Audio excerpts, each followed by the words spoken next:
गोली कैसे, किसने मारी, कैसे लगी? कुछ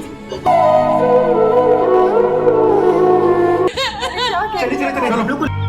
आज के बाद मुझे यहाँ नजर नहीं आना। निकलो निकल यहाँ से।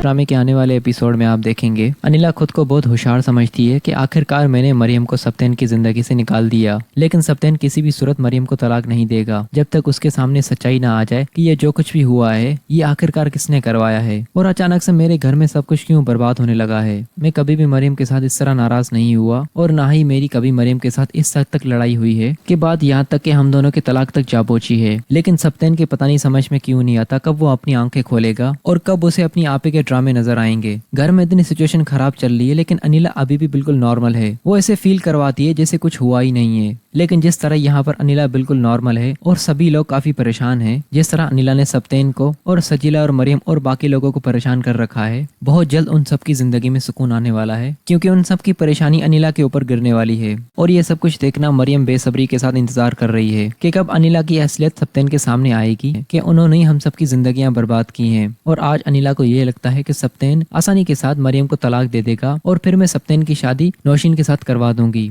लेकिन यहाँ पर तो अनिला अपने दिमाग में ये बहुत बड़ी गलतफहमी पाल कर बैठी है। अब तक तो उसकी हर चीज में जीत हो रही थी, लेकिन अब जब सारे मामलात खराब चल रहे हैं तो यहाँ पर आसिफ भी किसी भी जरूरत चुप नहीं बैठेगा क्योंकि उसके साथ भी जो अनिला ने किया है उससे काम निकालकर और पैसों का झूठा आसरा दिया। आखिर अनिला की हकीकत वही सबको बताएगा कि इन्होंने मुझे ये सब कुछ करने के लिए कहा था और मोमानी की जान भी इन्हीं की वजह से गई है। ये सारी की सारी बातें आसिफ सप्तेन को जाकर बता देगा। अब तक सप्तेन को आसिफ बिल्कुल भी अच्छा नहीं लगता था, लेकिन वही आकर उसकी बहन के सामने उसके करतूत बताएगा और सप्तेन अपनी बहन के करतूत सुनकर उसके पैरों के नीचे से जमीन निकल जाएगी। और जो सप्तेन की कंपनी में लॉस हुआ है, जिस तरह उसकी सालों की मेहनत मिट्टी में मिल चुकी है, उस सब के पीछे तो एक अयाज का हाथ है और दूसरा नदीम का हाथ है। ये दोनों कंपनी को रन करना बिल्कुल भी नहीं जानते थे, बस इन दोनों को हर चीज में अपना फायदा नजर आता था। इन दोनों की वजह से ही सप्तेन का इतना बड़ा नुकसान हुआ है। लेकिन सप्तेन को अपनी कंपनी का जरा सा भी फिक्र नहीं होगी। जब सप्तेन को अपनी बहन के करतूत पता चलेंगे तो सप्तेन को यहाँ काफी ज्यादा तकलीफ होने वाली है क्योंकि ऐसा कुछ सप्तेन ने कभी भी नहीं सोचा था कि जिस बहन को मैंने माँ का दर्जा दिया है उस मेरी बहन की वजह से आज हम सबकी जिंदगियां बर्बाद हैं। और आज अगर मेरी आंखें ना खुलती तो मैं मरियम को तलाक दे चुका होता। लेकिन दोस्तों बिलाकर अनिला की हकीकत सप्तेन के सामने आ जाएगी और उसकी हकीकत आसिफ बताएगा सप्तेन को। और ये सब कुछ सुनने के बाद सप्तेन मरियम से बहुत ज्यादा माफी मांगेगा और फिर आखिर मरियम ना चाहते हुए भी सप्तेन को माफ कर देगी और उन दोनों की जिंदगी में दोबारा से खुशियां लौट आएंगी और अनिला का बहुत बुरा अंजाम दिखाया जाएगा।